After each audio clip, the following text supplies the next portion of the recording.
Hello friends, நீங்கள் பார்த்துட்டு இருக்கிறது க்ரீன் யூடியூப் சேனல். உள்ளதே உள்ளபடி சொல்ல வந்தால் நான் உங்கள் சுஜிதா. இன்றைக்கி என்ன வீடியோ அப்படின்னு பார்த்தீங்கன்னா, வீட்டோட அப்டேட். இப்போ என்ன கண்டிஷனில் இருக்குது, நாங்கள் புது வீட்டுக்கு போகிறோமா இல்லையா, அமௌண்ட்டை ரிட்டன் வாங்கணுமா இல்லையா அப்படின்றத நிறைய பேர் எனக்கு கமெண்ட் கேட்டிருந்தீங்க. அண்ட் சில பேர் வாட்ஸ்அப்கே மெசேஜ் பண்ண ஆரம்பிச்சிட்டிங்க. அண்ட் லைவ்லேயுமே கொஸ்டினாக நிறைய பேர் கேட்குறாங்க. ஸோ எல்லாத்துக்குமே ஒரு கிளாரிஃபிகேஷன் கொடுக்கணுன்றதுக்காக என் லைஃப்பில் நடந்த விஷயங்கள் வேறு யாருக்குமே நடந்துடக்கூடாது அப்படின்றதுக்காக தான் நான் வீடியோ போடுறேன். மற்றபடி என்னோடய பர்சனல் விஷயங்களை கான்டென்ட்டாக நான் கொண்டு வரல. ஸோ அதை கிளாரிஃபை பண்ணிக்கிறேன். அண்ட் இன்றைக்கி நான் சொல்ல போகிற விஷயங்கள் உங்களுக்குமே ஒரு அவேர்னஸாக இருக்கும். லீஸ் வீட்டுக்கு நீங்கள் போகிறீங்க அப்படின்னா.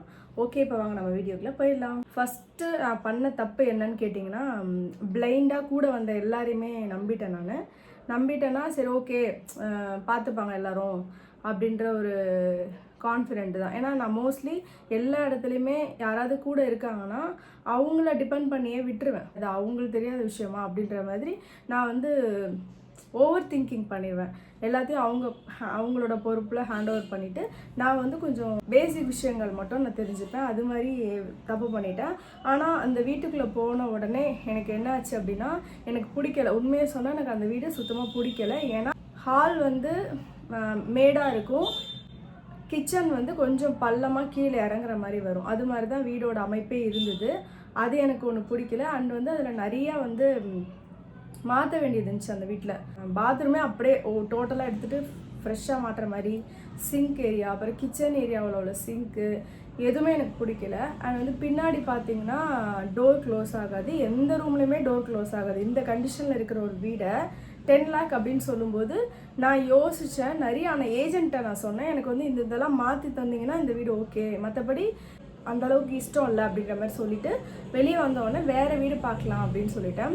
அந்த டைமில் என்ன ஆச்சுன்னா, ஒரு கிளைண்ட்டும் அந்த வீடை பார்க்க வந்திருந்தாங்க. ஸோ கொஞ்சம் நேரம் எங்களை ஹோல்ட் பண்ணி வெளியே நிற்க வச்சுட்டு அவங்க சப்போஸ் ஓகே சொல்லிட்டாங்கன்னா அவங்களுக்கு தான் ஃபஸ்ட்டு ப்ரிஃபரன்ஸ் கொடுப்பாங்கன்ற மாதிரி கொஞ்சம் நம்மளை எப்படின்னா டிமாண்ட் மாதிரி காட்ட ஆரம்பிச்சிட்டாங்க. அந்த வீடை டிமாண்டாக இருக்குது இந்த வீடு அப்படின்ட்டு. நாங்களும் வெளியே கொஞ்சம் நேரம் 10 நிமிஷம் நின்று பார்த்தோம். 10 நிமிஷம் இல்லை, 1/4 மணி நேரத்துக்கு முன்னே நின்னோம்.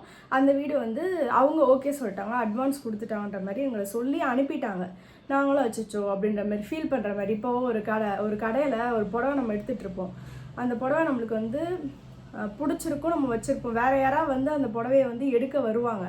நம்ம அடுத்த புடவையை பார்த்துட்ருப்போம், வேறு ஏதாவது கலெக்ஷன்ஸ் பார்க்கலாமான்னு. வேறு யாராவது அந்த புடவை மேலே கை வச்சா டக்குன்னு அதை நம்ம எடுத்துருவோம்ல. அது மாதிரி தான் இங்கே நடந்துச்சு. வீட்டுக்கு வந்துட்டோம். அடுத்த நாள் காலையில் ஃபோன் வருது, அந்த வீடு உங்களுக்கு ஓகேனா நீங்கள் மதியானம் பாருங்கள். ஏன்னா அட்வான்ஸ் கொடுத்தவங்களுக்கு அவங்க இருக்கிற வீட்டிலேருந்து அட்வான்ஸ் தரத்துக்கு இன்னும் 10 days ஆகுமா, அதனால் கன்ஃபார்ம் பண்ண முடியாதுன்னு சொல்லிட்டாங்க. அதனால் அவங்க வேணான்னு சொல்லிட்டாங்கன்னு. ஆனால் முந்தின நாள் எங்கள்கிட்ட என்ன சொன்னாங்கன்னா, அட்வான்ஸ் ஆன் த ஸ்பாட்டில் கொடுத்துட்டாங்கன்ற மாதிரி சொன்னாங்க. ஸோ எங்களுக்குமே என்னமோ பெருசாக ஏதோ சாதித்த மாதிரி, ஓகே நம்மளுக்காக தான் அந்த வீடு இருக்குது போல் அப்படின்ட்டு முட்டாள்தனமாக நினச்சிட்டு அடுத்த நாள் போயிட்டு அவர்கிட்ட உட்காந்து பேசுகிறோம். திரும்ப அந்த வீடை பகலில் பார்க்குறோம். பார்த்துட்டு ஓகே நல்லா இருக்குது, பட் நீங்கள் கொஞ்சம் ஆல்ட்ரேஷன் ஒர்க்லாம் ப்ராப்பராக பண்ணித்தாங்கன்னு சொன்னோன்னே அவங்க என்ன சொன்னாங்கன்னா, ஃபஸ்ட்டு 3 lakh கொடுங்க அப்படின்ட்டு. நானும் அவசரமாக ஜுவல்லாம் வச்சு 3 lakh ரெடி பண்ணிவிட்டு போயிட்டு அங்கே உட்காந்து நாங்கள் பேசும்போது அக்ரிமெண்ட்லேயே இருக்குது, பாத்ரூம் எக்ஸ்ட்ரா ஒன்று கட்டித்தரேன். ஏன்னா என் பசங்களை வச்சுட்டு ஒரு பாத்ரூம் வச்சு மெயின்டைன் பண்ண முடியாது, 2 பாத்ரூம் இருந்தால் தான் நல்லாயிருக்கும். இப்போ பின்னாடி இடம் இருக்குது. ஸோ பின்னாடியிலேருந்து அப்படியே கவர் பண்ணி பாத்ரூம்குள்ளே அந்த ரூமுக்குள்ளே அட்டாச் ஆகிற மாதிரி, அதோட வாசல் வீட்டுக்குள்ளே இருக்கிற மாதிரி அட்டாச் பண்ணிக்கலாம் அப்படின்ற மாதிரி சொன்னாங்க. எல்லாமே சொல்லி அக்ரிமெண்ட்டில் போட்டு சைனும் போட்டாச்சு. ஓகேவா, எல்லாருமே சைன் போட்டாங்க, நான் மட்டும் போடலை. ஆக்சுவலாக என்ன அவங்க கூட்டிகிட்டு போனது நீயும் கூட சைன் போடணுன்னு சொன்னாங்க. அதனால் நானும் போனேன். ஆனால் என்கிட்ட சைன் கேட்கல. ஜென்ஸ் எல்லாருமே சைன் போட்டுட்டாங்க. ஏஜென்ட்டு, அப்புறம் அந்த ஹவுஸ் ஓனர் தாத்தா அண்ட் இவங்க எல்லாருமே சைன் போட்டாங்க. இந்த வீடு இவங்க ஆல்ட்ரேஷன் பண்ணிடுவாங்கன்ற நம்பிக்கையிலே இருந்துட்டு இருந்தேன். ஆனால் வேலையை ஆரம்பிக்காமல் வச்சுருந்தாங்க. நானும் ஏன் டிலே பண்ணுறாங்க அப்படின்னு சொல்லிட்டு யோசிச்சுட்டு இருந்தேன். திருவள்ளூர் போயிட்டார் அவர் கிளம்பி. திருவள்ளூர் போயிட்டார். ஃபோன் ஆஃபில் இருக்குது, உடம்பு சரியில்லைன்றாரு. தமிழ் நியூ இயர்ன்றாரு. தமிழ் நியூ இயர் முடிஞ்சு அடுத்த நாள் வரேன்றாரு. அப்பையும் வரல.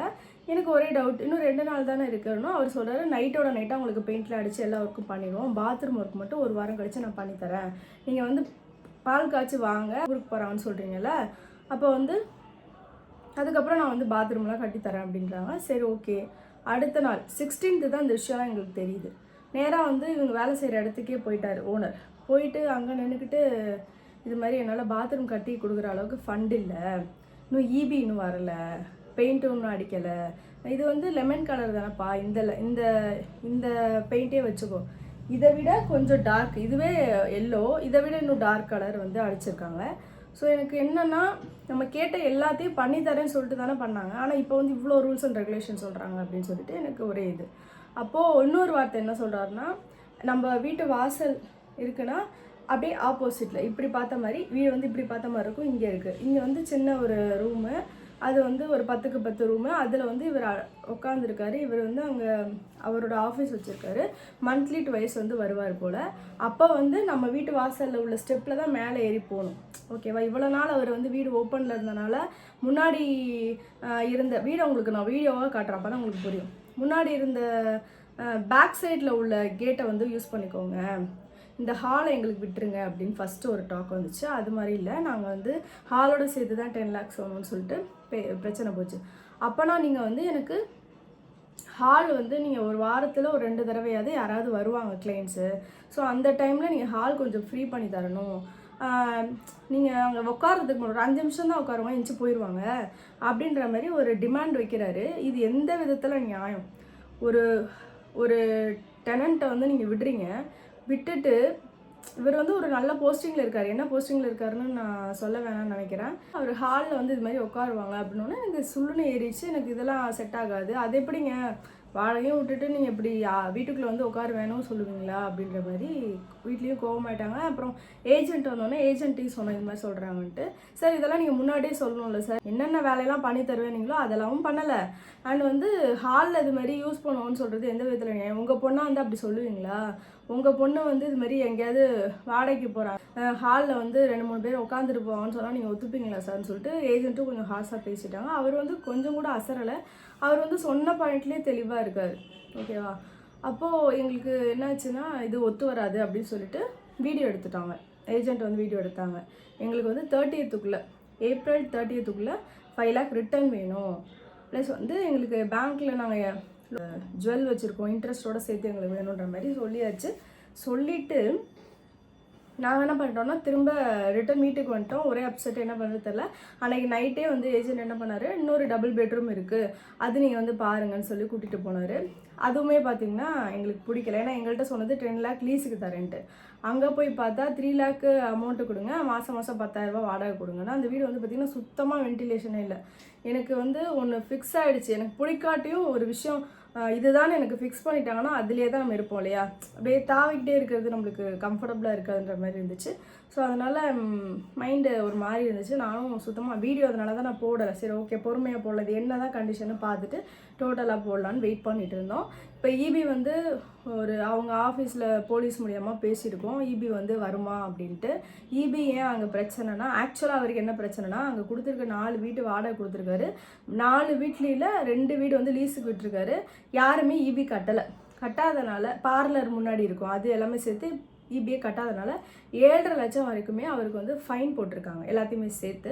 ஸோ அதனால் அவர் கட்டாதனால ஈபி வரல. இப்போ நாங்கள் போய் அங்கே லாக் ஆகிட்டோம்.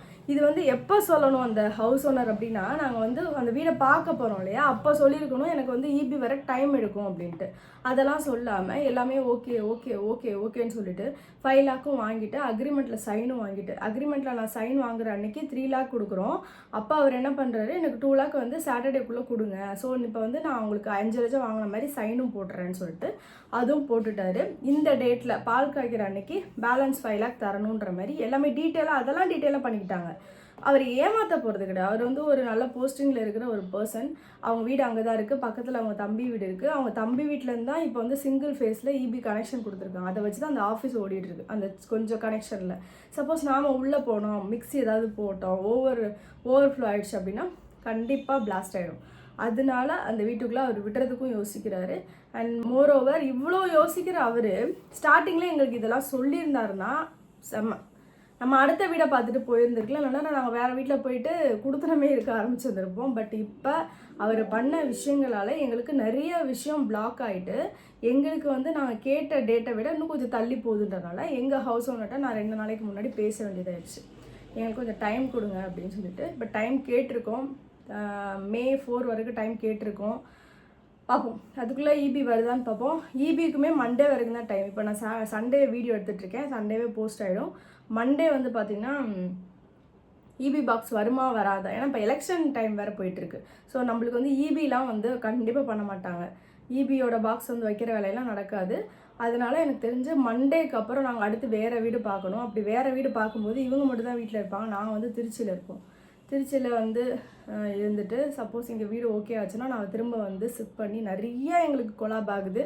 இதனால அவர் சொன்ன ஒரே ஒரு பொய்யால் அவர் எங்களுக்கு டீட்டெயிலாக எக்ஸ்பிளைன் பண்ணலை. படித்தவங்க எவ்வளோ டீட்டெயிலாக இருக்கணும். ஒரு விஷயம் பண்ணுறோம் அப்படின்னா ஒருத்தவங்களுக்கு நம்பிக்கையாக இருக்கணும் ஃபஸ்ட்டு. சரி, யாரையும் ஏமாற்றக்கூடாது. நீ எவ்வளோ பெரிய ஆளாக இருந்தாலுமே ஒரே ஒரு விஷயம் நீ பொய் சொல்லி அவங்கள ஃப்ராட் பண்ணுற அப்படின்னு தெரிஞ்சிச்சுனாலே அதோட அந்த பேரே வந்து ஸ்பாயில் ஆகிடும். திரும்ப அந்த பேர் வந்து வரவே வராது. என்ன பண்ணாலும் அந்த நம்பிக்கை வரவே வராது. அந்த லாயல்ட்டின்றது சுத்தமாக போச்சு எனக்கு அவங்க மேலே. ஸோ இருந்தாலும் ஓகே, இப்போ வரைக்கும் நான் வந்து என்ன நம்பிக்கையில் இருக்கேன்னா ஓகே சரி பண்ணிடுவாங்க, இபி வந்துரும்ன்ட்டு பார்ப்போம். அதுவுமே மண்டே வரைக்கும் தான். அப்படி இல்லைன்னா அடுத்த வீடை பார்த்துட்டு போயிடலாம். இதுதான் இப்போதைய அப்டேட்டு, வீடு ஷிஃப்டிங். ஓகேவா? இதில் நான் சொன்ன விஷயங்கள் நிறைய பேருக்கு கனெக்ட் ஆகிருக்கும். தெரில இது எப்படி போய் முடிய போகுதுன்னு எனக்கு ஒரு சொல்யூஷன் இல்லை. பார்ப்போம். இன்னும் ஒரு வாரம் இருக்குது. ஒரு வாரத்துக்கு அப்புறம் என்ன ஆகுதுன்னு நான் சொல்கிறேன். சப்போஸ் புது வீட்டுக்கு போகிறோன்னா அதோட வீடியோஸ் உங்களுக்கு நான் கண்டிப்பாக ஆட் பண்ணுறேன். இப்போ நாங்கள் இந்த லீஸ் வீட்டுக்கு போகிறோன்னா அந்த லீஸ் வீடோட பிஃபோர் ஆஃப்டர்லாம் கண்டிப்பாக நான் உங்களுக்கு ஆட் பண்ணுறேன். அந்த வீட்டுக்கு போகிறதா இருந்தால். அப்படி போகிறது இல்லைன்னா அந்த வீடை நான் கவர் பண்ண மாட்டேன். அது ரொம்ப தப்பு. ஓகே, இந்த வீடியோ பார்த்த எல்லாருக்குமே ரொம்ப நன்றி. எனக்காக ப்ரேயர் பண்ணிக்கிட்டீங்க நிறைய பேர் எனக்காக வந்து கன்சர்னாக நிறைய கமெண்ட் பண்ணிங்க. அது எனக்கு ரொம்ப ஹாப்பியாக இருந்துச்சு. ஒரு ஆறுதலாக இருந்துச்சு. வீட்டில் யாரும் சொல்ல முடியாத அளவுக்கு ஒரு ஆறுதல்னால் பார்த்துக்கோங்களேன். நீங்கள் பண்ணுறதெல்லாம் ரொம்ப ரொம்ப ரொம்ப ரொம்ப பெரிய விஷயம்.